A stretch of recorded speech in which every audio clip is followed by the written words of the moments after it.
Hi, I'm Omar J. Castorico, BIT2C. I'm here to report my assigned topic. It's all about research in the arts, humanities, and new beginning. Number 1. Understanding people beyond words. Trinidad, 2018, Pete 129 suggests that understanding individuals goes beyond merely listening to their spoken words.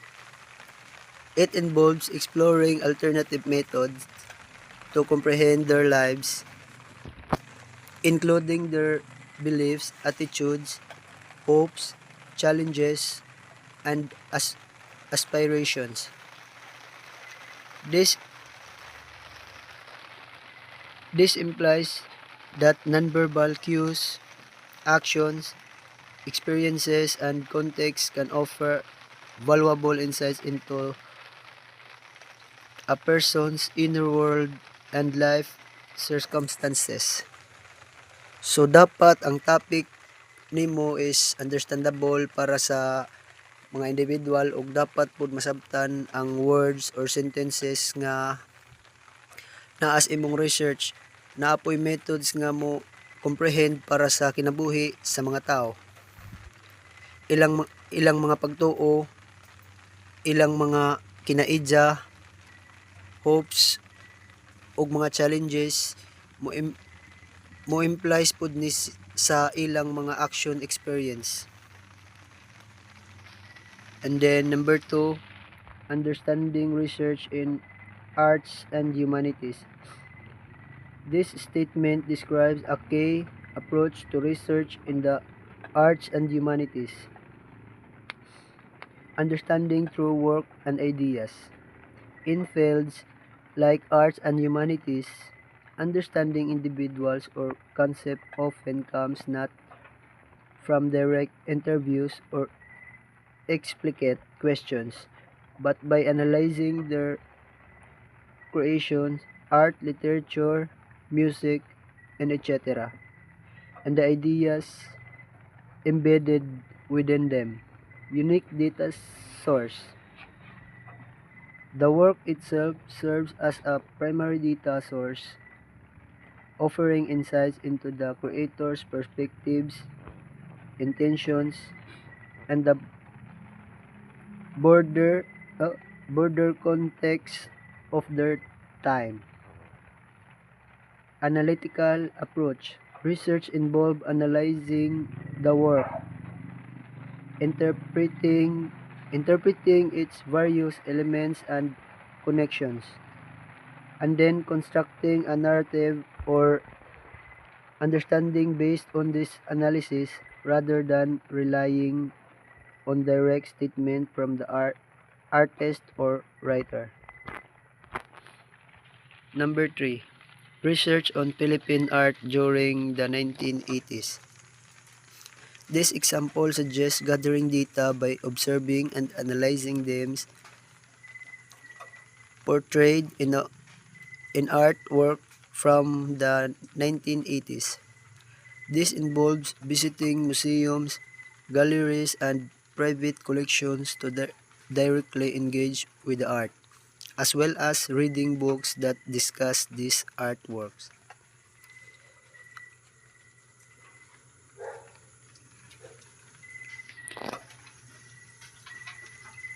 Voices of women in Philippine cinema. This example focuses on collecting data about women's voices in Philippine cinema. The method involves conducting research, reading, likely referring to scripts, reviews, or critical analysis, and watching films that feature or focus on women in Philippine cinema.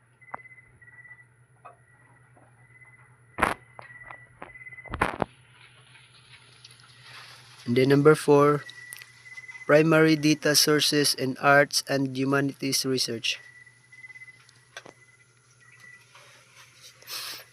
Trinidad 2018 P 130 suggests that research in the arts and humanities requires working with primary data sources in addition to secondary sources like books and journal articles.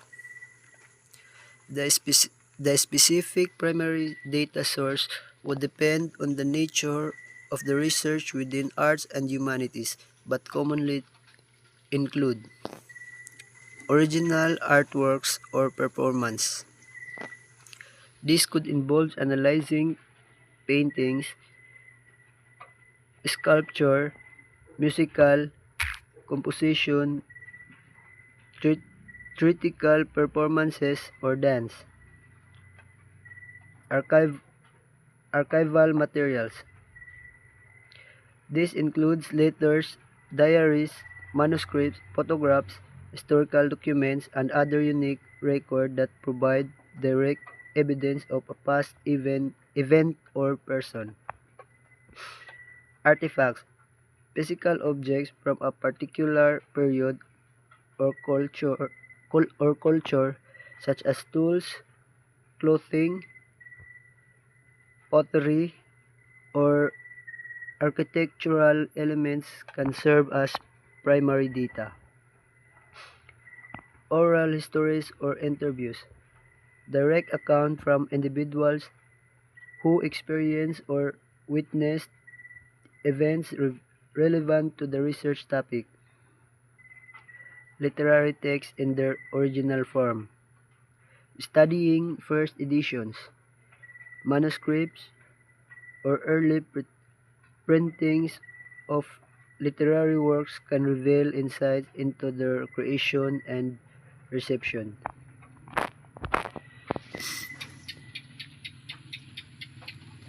Text encompasses various forms of media: written, visual, auditory, audiovisual, that research analyze. Example included visual arts, performance, and popular culture.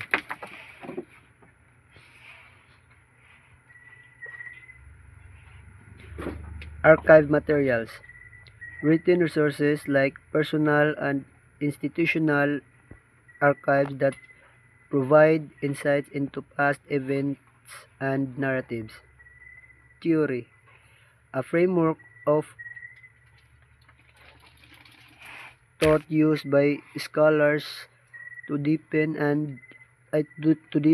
the understanding of the human condition across diverse areas like language, history, and art,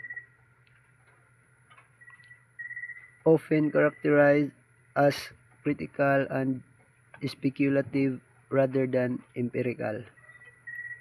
Number 5, engaging with human concerns.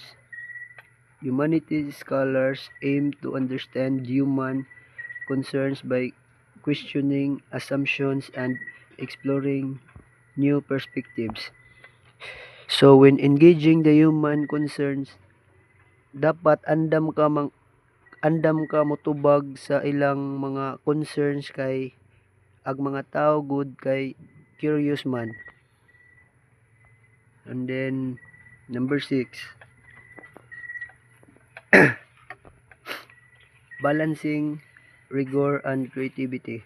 Research in the arts and humanities benefits significantly from combining rigorous scholarship with creativity insights.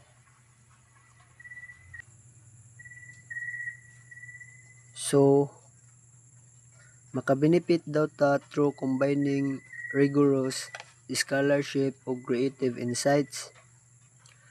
Number 7, creative interpretation of sources. Researchers need to not only meticulously organize sources but also creatively analyze their intersections and even defamiliarize text to offer fresh perspectives.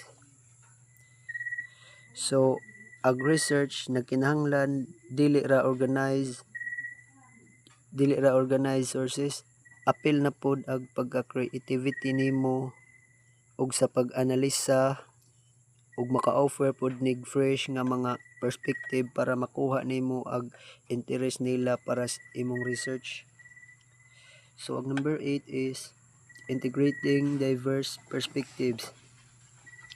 To foster novelty and innovation, research projects should integrate perspectives, theories, or methods from other disciplines. Og mo foster man gani tag novelty ug innovation, ang atong research should integrate perspective, theories, etc. para precise ang atong research topic. And then number 9, interdisciplinary mindset.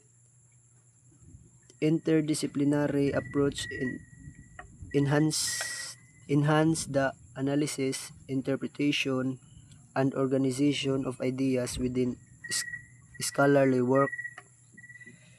So dapat taas tag pasensya sa paghimo og research para ma-organize nato ang mga ideas para dili pud ta ma-pressure sa paghimo og research. And then number 10 is sample of humanities research work. The image provides an example of a humanities research work, especially An Offer and a Gentleman, a historical reading of the film Goyo, Ang Batang General, Jaime G. Ang, 2020.